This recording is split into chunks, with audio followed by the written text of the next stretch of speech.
और जब वो परमात्मा आवे अपने बच्चों को अपना राह बताने के लिए, रास्ता बताने के लिए, उसकी कोई नहीं सुने।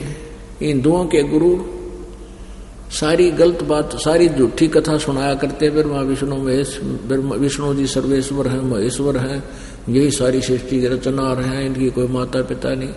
और परमात्मा कहा करते थे ये तो नासवान है, इनकी दुर्गा माता है, काल इनका पिता है, जो कि आज इन्हीं की जीवनी में पुराणों में लिखा हुआ है। तो परमात्मा के शत्रु हो गए वे नकली गुरु ब्राह्मण। इसी प्रकार परमात्मा इन मुसलमानों के काजी और मुल्लाओं को लताड़ धिक्कारा करते थे कि तुमने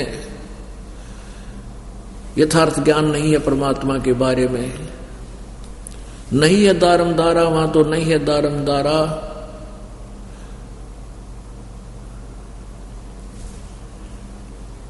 और 300 रोजे खून करत हो, कैसे हो दीदारा। कहते हैं दिन में तो रोजे रखे और सांझ ने बकरी मार के खा ली, गऊ मार के खा ली, के पुन कराया तुमने तो पाप इकट्ठा कर लिया। तो इस प्रकार से वो दोनों हिंदू और मुसलमान दोनों ही परमात्मा के विरोधी बनते चले गए।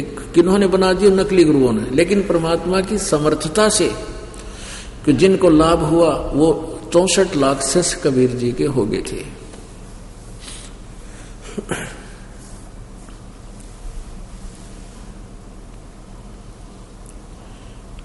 एक धारणा फैला रखी थी नकली गुरुओं ने, ब्राह्मणों ने बनारस में, कि जो बनारस में काशी में मरता है वो सीधा स्वर्ग जाता है, और मगहर में जो मरता है, मगहर एक शहर है गोरखपुर जिला के से 25 किलोमीटर आगे बस्ती जिला की तरफ जाते हैं। अब वो कबीर संत कबीर नगर जिला हो गया, पहले बस्ती जिला था। तो वहां से 25 किलोमीटर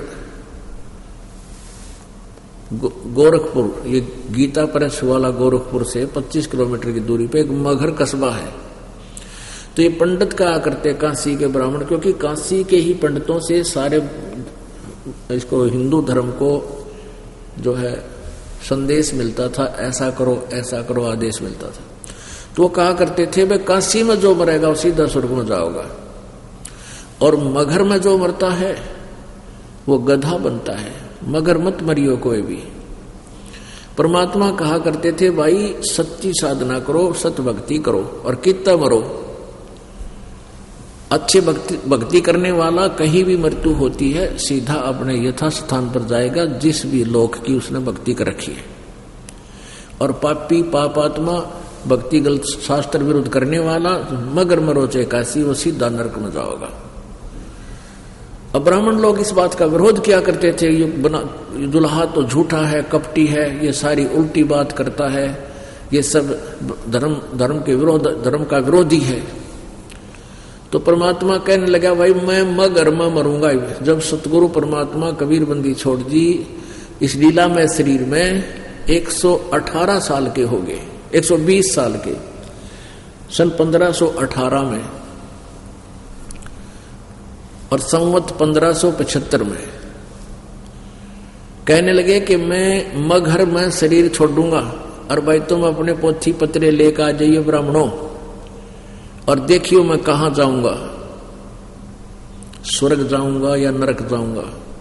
उस समय तक परमात्मा कबीर जी की लीला से, महिमा से परिचित होकर के काशी का नरेश वीर देव सिंह बघेल, वीर सिंह बघेला कहा करते सिंपल लैंग्वेज में, वो भी कबीर परमेश्वर जी का शिष्य थे।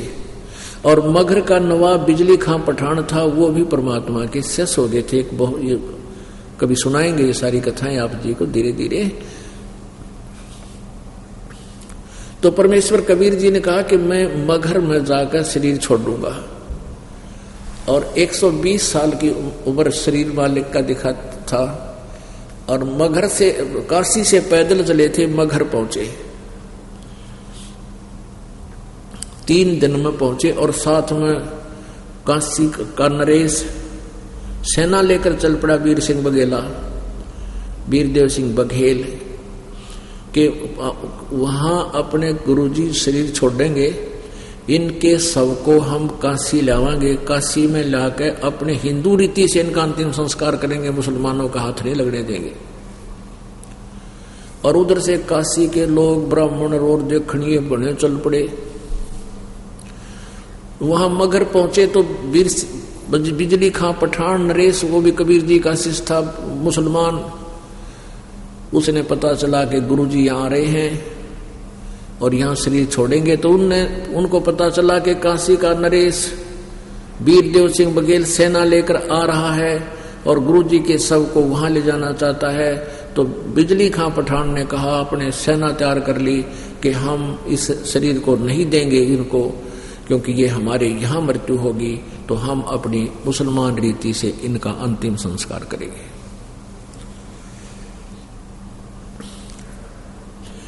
जब कबीर जी वहां पहुंचे, परमेश्वर कबीर जी ने कहा कि मैं स्नान करूंगा बिजली खां, क्योंकि बिजली खां पठान ने सभी की खाने की आहार व्यवस्था करवा रखी थी। तो उस बिजली खां पठान ने कहा कि प्रभु, यहां एक साथ में दरिया बहा करती थी,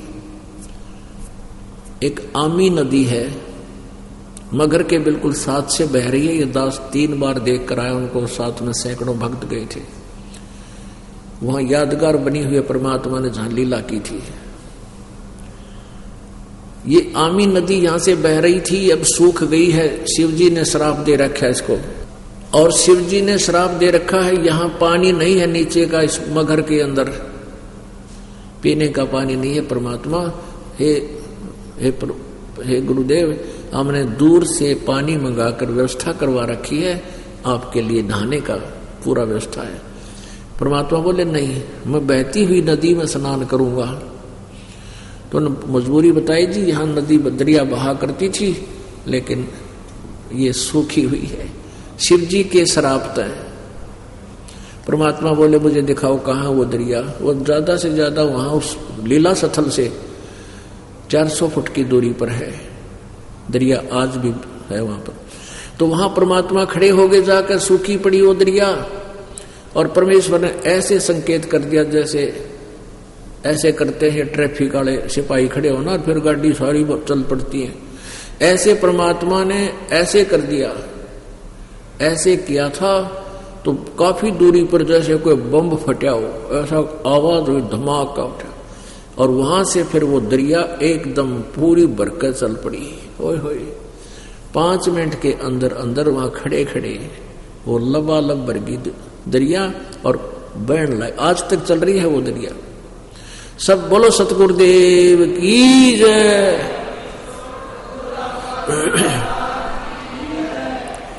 अब परमात्मा कहते, तो गरीबदास जी कहते, तुम कौन राम का जपते जापम तात कटे ना तीनों तापम। ये श्राप दे देना 3 ताप के अंतर्गत है। वहां से पानी खत्म कर दिया नीचे और दरिया का, और परमात्मा ने 3 ताप को काट दिया, समाप्त कर दिया, वहां जल बहा दिया, और नीचे भी मीठा पानी प्रवेश कर दिया।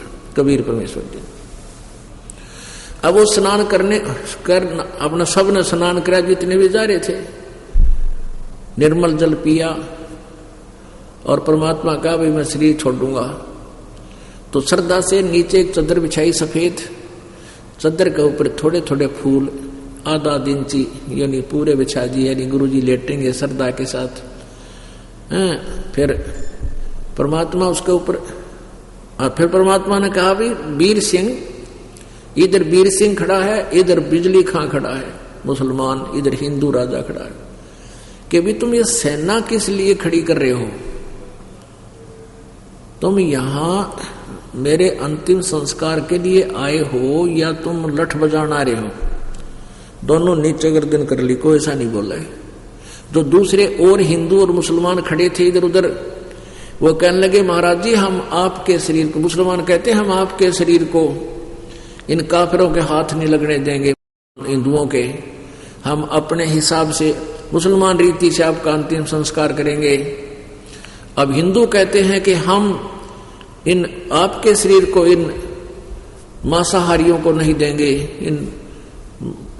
इनको नहीं देंगे मुसलमानों को, हम हिंदू रीति से आपका अंतिम संस्कार करेंगे, आपके शव के इनका हाथ भी नहीं लगने देंगे, हम युद्ध करके फैसला करेंगे। कबीर जी कहने लगे, निकम्यों, 120 वर्ष हो गए मैंने ये बात बताता ना कि हिंदू और मुसलमान दो नहीं भाई। इस यो शरीर है, मेरा शरीर तो तुम्हारे जैसा नहीं है, लेकिन आपका शरीर है ये माटी है, इसने गाड़ दो चाहे फूक दो, इसने ये कुछ नहीं काम आने का जब भक्ति ठीक ना करी थे। और खबरदार जो तुमने झगड़ा किया है मेरे से बुरा